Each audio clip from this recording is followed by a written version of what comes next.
Buenas tardes, continuando con nuestro ciclo de charlas de amigos de Jean-Pierre, hoy tenemos la visita de Adela Sáenz Cavia para dialogar sobre la parte emocional en esta etapa de pandemia. Su currículum es maravilloso, es licenciada en Ciencias Políticas, especializada en coaching emocional y de bienestar y fundadora y directora de Red de Comunas. Hola Adela.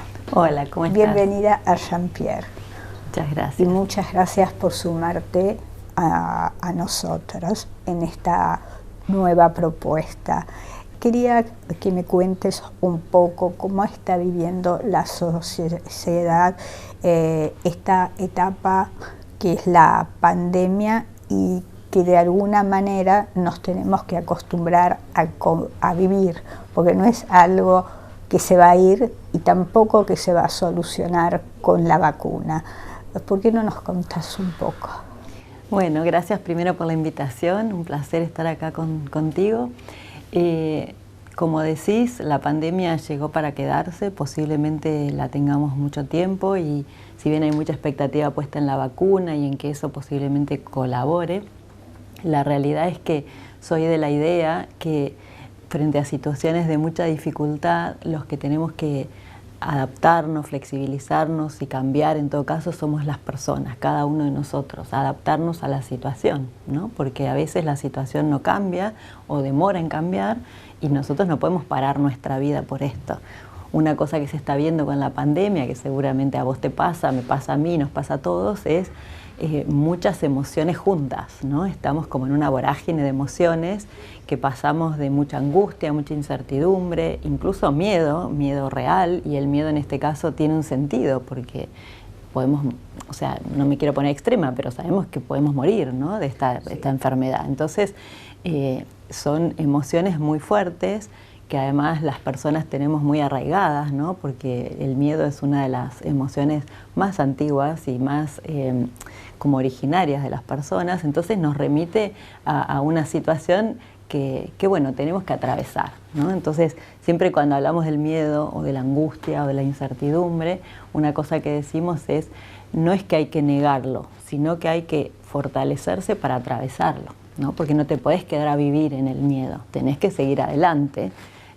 Y eso hace caer en lo que se diría una depresión. Bueno, obviamente depende de las personas, ¿no? Es decir, ahí es donde desde la educación emocional y la inteligencia emocional, que es un poco desde donde trabajo yo, trabajamos en fortalecer a las personas para que no caigan en una situación bueno, más de enfermedad, ¿no? Porque ya la depresión es una situación más compleja y en general cuando una persona entra en una situación de depresión, ahí hay que derivarlo a un médico, un psiquiatra, hay que tratarlo bien, ¿no? Todo lo que es salud mental hay que cuidar. Hay muy buenos tratamientos, entonces no hay que tenerle miedo, que es una cosa que nuestra sociedad le tiene como un poco de temor a esas cosas, entonces derivarlo a un buen profesional. Lo que nosotros trabajamos es en personas que no están en una situación de enfermedad o patológica, sino que están con miedo igual, con angustia, con tristeza, pero sin llegar a una depresión, ¿no?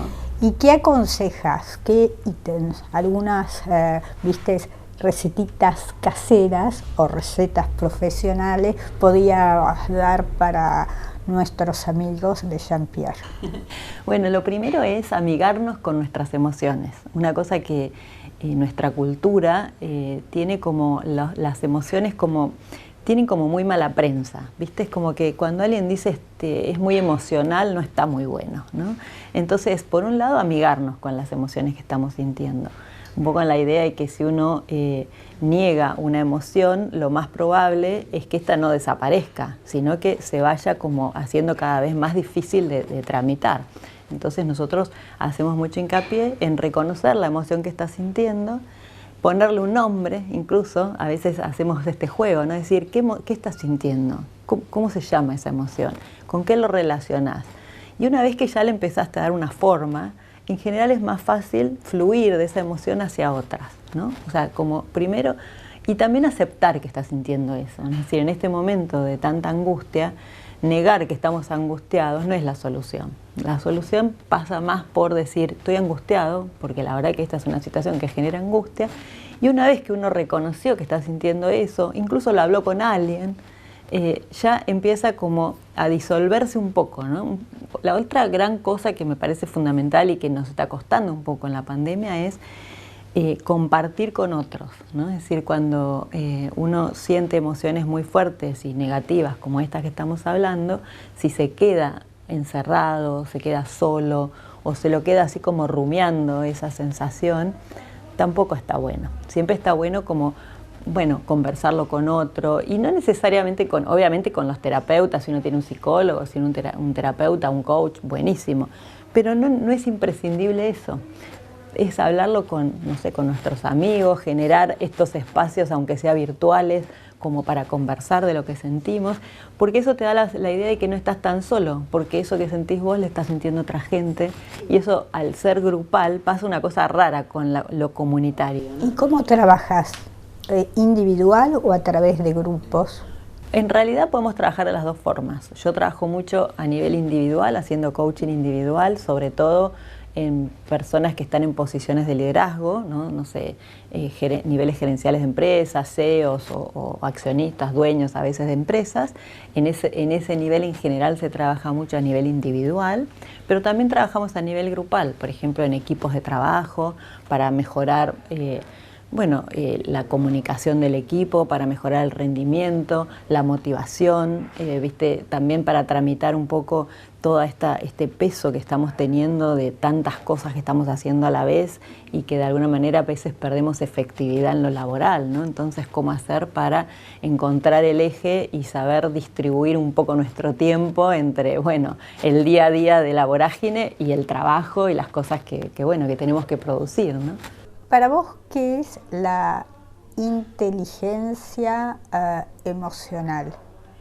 Bueno, la inteligencia emocional es un concepto, digamos, que a mí me parece muy interesante, que tiene muchas competencias, pero básicamente consiste en la capacidad que tenemos las personas de registrar las emociones que tenemos y como conducirlas para lograr sobre todo tres cosas: motivación, rendimiento, es decir, productividad, hacer las cosas que tenemos que hacer, y bienestar, ¿no? Al final la inteligencia emocional, ¿para qué nos ayuda? Para sentirnos bien, y aún para sentirnos bien en momentos tan complejos como estos, ¿no? Como decíamos hace un momento.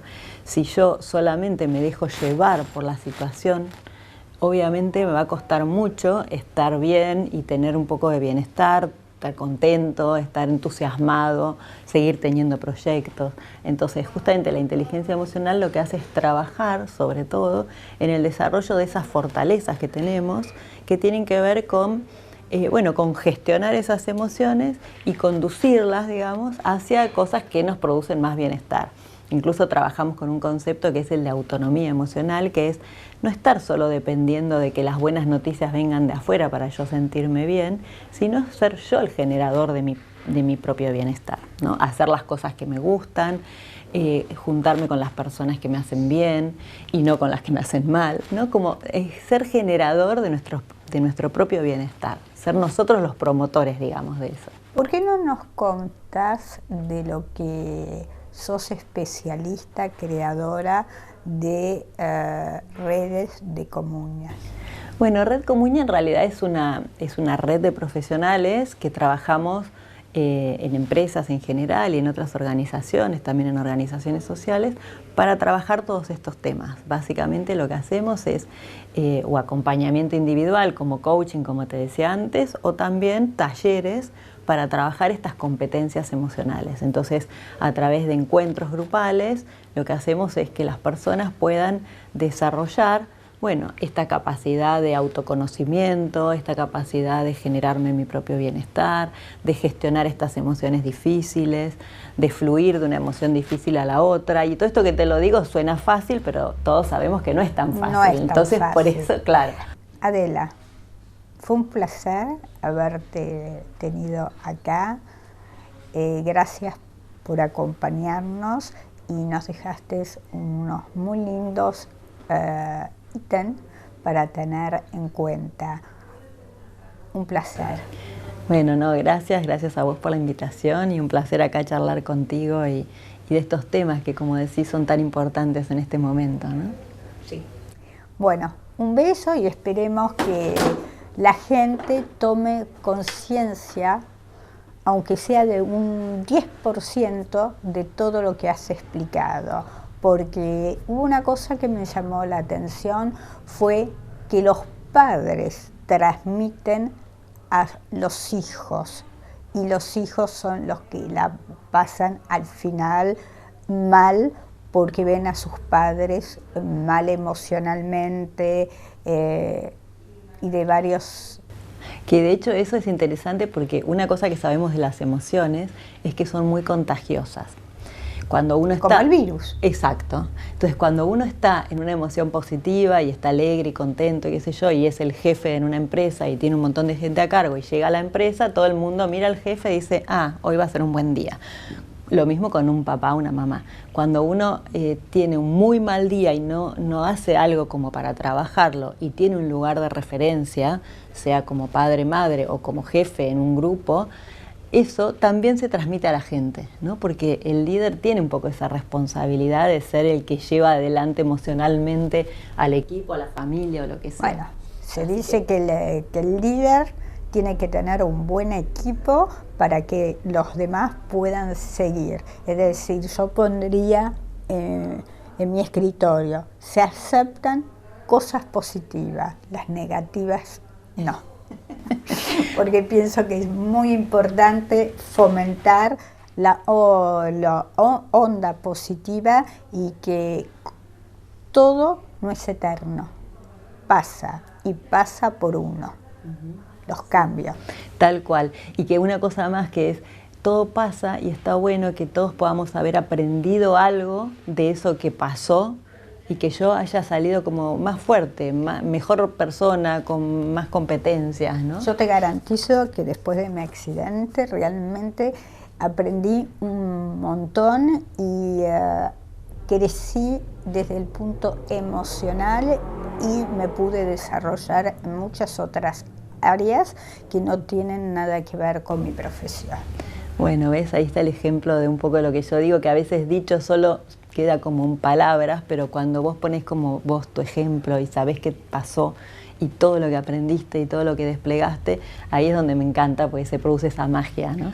Bueno, te vamos a regalar un presente de Jean-Pierre, si querés abrirlo. Ay, sí, claro, muchas gracias. Unas pequeñas líneas mías. Vamos paso a paso. ¿Es un menú de pasos? No sé, pero... Vamos a ver tus emociones. Sí, claro, ¿viste? Bueno, la sorpresa, yo mientras voy pasando mensajes, la sorpresa es una emoción, pero es una emoción que se llama ambigua, porque es una sorpresa, abro esto y digo, ¡ah, qué lindo! Y es re lindo, me encanta, soy una fan de los perfumes y de los aromas en la casa, porque además los aromas trabajan mucho sobre las emociones. Es decir, que el regalo estuvo muy bien muy pensado. Bueno, tal cual. Pero a veces las emociones puede ser una situación difícil, que te traen una mala noticia. Entonces la sorpresa puede decantar en algo negativo. Pero bueno, por eso es una emoción que llamamos ambigua, la sorpresa. Pero estas son todas cosas buenas. A ver, el tema es que lo pueda leer. Interesante lo que acabas de decir. Querida Adela, quería agradecerle su participación en la charla de Amigo de Jean-Pierre. Ha sido un placer y un honor recibir. Ay, gracias. Qué amor. Bueno, muchas ahora gracias. El saludo es así porque estamos a distancia y espero que dentro de muy poco tiempo podemos empezar a vivir más normalmente. Ojalá que sí. Que esta mochila no nos deje de permitir de disfrutar de la vida.